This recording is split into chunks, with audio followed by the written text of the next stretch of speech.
Une chose est claire, la mort fait partie de la vie. En revanche, là où elle n'a pas sa place, c'est bien au travail. Pourtant, encore et toujours, des gens y meurent. Aujourd'hui, nous te raconterons 6 histoires vraies de personnes décédées sur leur lieu de travail. Reste à l'écoute sur Bon à savoir. Commençons par l'histoire tragique de Pedro Aguayo Ramirez. Né en 1979 et fils du célèbre lutteur mexicain Pedro Aguayo Damián, le jeune Pedro voulut suivre les traces de son père dès son plus jeune âge. Il s'entraînait dur et montait déjà régulièrement sur le ring à l'âge de 15 ans. Il fut même nommé « jeune combattant de l'année » pour les performances exceptionnelles. Il fut toujours entraîné par son père, avec lequel il apparut plus tard dans des spectacles de lutte. Pedro Junior, qui combattait sous le nom de Perro ou Perito, ne fut toutefois jamais éclipsé par son père. En 2015, il était devenu un véritable lutteur professionnel, faisant des spectacles presque tous les jours, et sa carrière fructueuse aurait pu se poursuivre ainsi pendant de nombreuses années. Seulement, le destin avait d'autres plans. Le 20 mars 2015, Perro monta sur le ring pour la dernière fois. Lors de l'événement Crash Lucha Libre à Tijuana, il fit équipe avec Manic contre son rival Rey Mysterio. Ce dernier utilisa un dropkick, un coup de pied assez standard qui atterrit sur la tête de Perro. Mysterio mit ensuite en place son mouvement final que Perro était censé éviter selon le scénario. Mais Perro, qui était tombé dans les cordes après le coup de pied, resta planté là. À ce moment-là, tout le monde dans l'arène supposa qu'il s'était simplement évanoui pendant un moment. Un assistant essaya de le réveiller, mais sans succès. Après que le match entre Mysterio et Manic se poursuivit pendant environ 1 minute, les personnes concernées se rendirent compte que quelque chose n'allait pas du tout, et le spectacle se termina brusquement. Les ambulanciers présents sur les lieux tentèrent en vain de ranimer Perro, et celui-ci fut finalement transporté à l'hôpital le plus proche. Une fois sur place, les médecins ne purent malheureusement que constater que Perro était décédé. Last night, we lost a brother. We lost a family member. Passons maintenant à la directrice de la photographie Halyna Hutchins, qui a provoqué une frénésie médiatique mondiale en 2021. Mais que s'est-il passé? Pendant le tournage du Western Rust, la star Alec Baldwin dut tirer avec une arme historique sur le plateau. Toutefois, au lieu des balles à blanc habituelles, une vraie balle était présente dans le revolver. Dans sa trajectoire, celle-ci érafla d'abord le bras du réalisateur Joel Souza, puis finit sa course dans la poitrine d'Halyna Hutchins. Après avoir fait quelques pas en trébuchant, Hutchins déclara « Ce n'est pas bon du tout !» Et elle avait raison.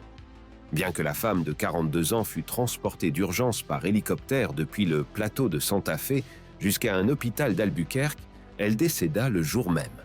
Hutchins, originaire d'Ukraine, laisse derrière elle un fils de 9 ans et son mari. Le tournage fut également suspendu jusqu'à nouvel ordre, laissant place à l'enquête de police et à plusieurs procès. Le veuf de Hutchins poursuivit Baldwin, qui était également le producteur du film. Baldwin poursuivit, à son tour, l'armurier, un assistant réalisateur, un décorateur et le fournisseur des armes. L'armurier a, lui, également poursuivi un décorateur à qui il reprocha d'avoir fourni les mauvaises munitions. Entre-temps, le mari de Hutchins et Baldwin parvinrent à un accord à l'amiable et presque toutes les autres poursuites furent abandonnées. Cependant, la question de la responsabilité n'a toujours pas été véritablement résolue. Le tournage de Rust reprit en début d'année avec un nouveau directeur de la photographie. Cependant, Halyna Hutchins est toujours nommée au générique afin d'être honorée à titre posthume pour son travail, ce qui ne reste sûrement qu'une maigre compensation pour sa famille. Nous arrivons maintenant à la vie dramatique et mondialement connue de la dresseuse d'orques Dawn Brancheau. Mais avant de te raconter la terrible journée de l'accident qui lui coûta la vie, jetons un rapide coup d'œil à sa biographie. Tout comme le lutteur professionnel Perro, Dawn sut dès l'enfance qu'elle voulait devenir dresseuse d'animaux comme sa mère. Après avoir obtenu un diplôme en biologie et en psychologie, elle décrocha son premier emploi en 1994, où elle travailla avec des phoques et des dauphins. 2 ans plus tard, elle commença à travailler à SeaWorld, où son rêve de dresser des orques se réalisa enfin. Au cours des décennies de travail avec les cétacés, elle en fit la connaissance d'un trait spécial, nommé Tilikum. Il était classé comme ayant des problèmes comportementaux et avait déjà été impliqué dans 2 incidents mortels dans d'autres parcs. Toutefois, Dawn réussit à gagner la confiance de l'animal et au fil des ans, leurs liens se renforcèrent et ils avaient formé une véritable équipe. Tout ceci jusqu'au 24 février 2010, lorsque Tilikum et Dawn faisaient leurs tours et exercices habituels. Sortie de nulle part et sans raison, l'orque tira soudainement sa dresseuse de longue date dans la piscine et l'entraîna sous l'eau devant le public. Bien que les autres dresseurs aient fait de leur mieux pour calmer l'orque, Tilikum ne lâcha Dawn qu'au bout de 45 minutes. La quadragénaire, gravement blessée, fut secourue et transportée à l'hôpital. Malgré tous les efforts faits par une équipe de médecins pour lui sauver la vie, Dawn succomba à les blessures plus tard dans la journée. Tilikum, lui, ne fut plus jamais utilisé dans des spectacles et vécut dans une piscine isolée jusqu'à ce qu'il meure d'une infection pulmonaire en 2017. Notre vidéo suivante se déroula sur un lieu de travail où, malheureusement, trop de décès sont encore à déplorer dans le monde. Les chantiers de construction. Cette vidéo de drone montre 2 ouvriers en train de démonter un stade à Saint-Pétersbourg. Le drame se produisit lorsque l'un des ouvriers coupa la mauvaise fixation sur le toit du stade. En conséquence, la structure devint instable et s'effondra en quelques secondes. Tragiquement, l'ouvrier ne put rejoindre son collègue dans la nacelle de sauvetage à temps et fut retrouvé sans vie parmi les décombres peu de temps après. Voici à présent la personne la plus célèbre de cette liste, malheureusement décédée en plein tournage d'une série télévisée. Steve Irwin, devenu mondialement célèbre sous le nom de chasseur de crocodiles, fut mortellement attaqué par une raie au cours d'une séance de tournage le 4 septembre 2006. Le dard de l'animal transperça en effet le cœur de l'homme de 44 ans. Dans les secondes qui suivirent l'attaque, cet Australien, toujours conscient des dangers que représentent les animaux sauvages, dit à son caméraman « Je suis en train de mourir ». Son décès marque non seulement la fin de l'ère du chasseur de crocodiles, mais aussi celle d'un véritable militant des droits des animaux. Irwin, qui gardait un python adulte comme animal de compagnie depuis l'âge de 6 ans, passa sa vie à faire campagne pour les espèces menacées. Il ne se souciait que peu de la renommée internationale et de la célébrité, car sa principale préoccupation était toujours le bien-être des animaux. Par exemple, sa femme et lui reprirent le zoo de son père et le transformèrent en centre d'élevage pour les animaux en voie de disparition. Il fit également des recherches sur de nouvelles espèces. Il découvrit notamment une espèce de tortue jusqu'alors inconnue qu'il baptisa de son nom. Bien qu'on eût proposé à sa famille d'enterrer Irwin lors de funérailles nationales, elle refusa, estimant que cela ne lui aurait pas plu, tant il était décrit comme étant un homme modeste et terre-à-terre.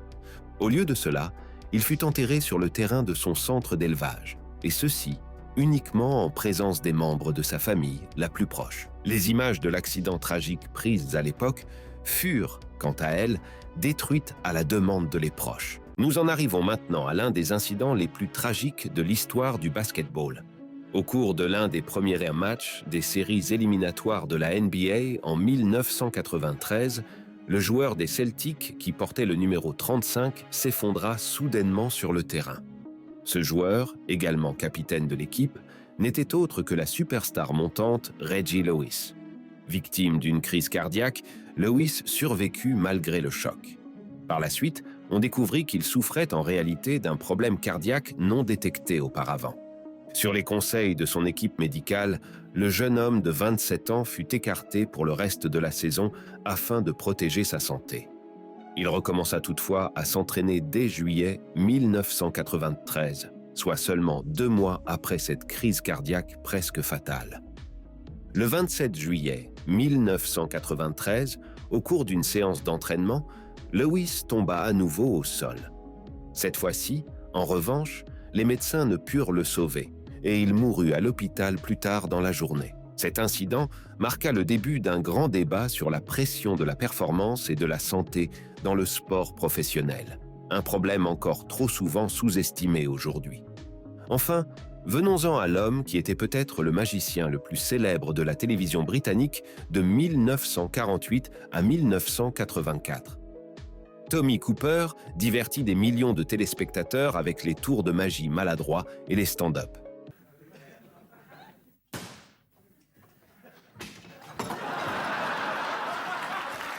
Il était si populaire qu'il eut même droit à sa propre émission télévisée. Cooper était cependant aussi un fumeur et un buveur outrancier. En conséquence, il fut victime d'une crise cardiaque en plein milieu d'un spectacle en 1977, à laquelle il survécut par chance. Cependant, comme Lewis avant lui, il ne sut pas écouter son corps, et les abus empirèrent dans les années qui suivirent. Son émission fut annulée en 1980, et à partir de ce moment-là, le magicien ne fit plus que des apparitions en tant qu'invité. Au cours de l'une d'entre elles, le 15 août 1984, l'inévitable se produisit. Alors qu'il se préparait à exécuter un tour sur scène, il eut une nouvelle crise cardiaque et s'effondra. Le public pensa d'abord que cela faisait partie du spectacle, mais cet incident marqua en réalité la fin de la carrière du magicien. C'est tout pour aujourd'hui. Si tu as aimé cette vidéo, lâche un like et abonne-toi. À la prochaine sur Bon à savoir.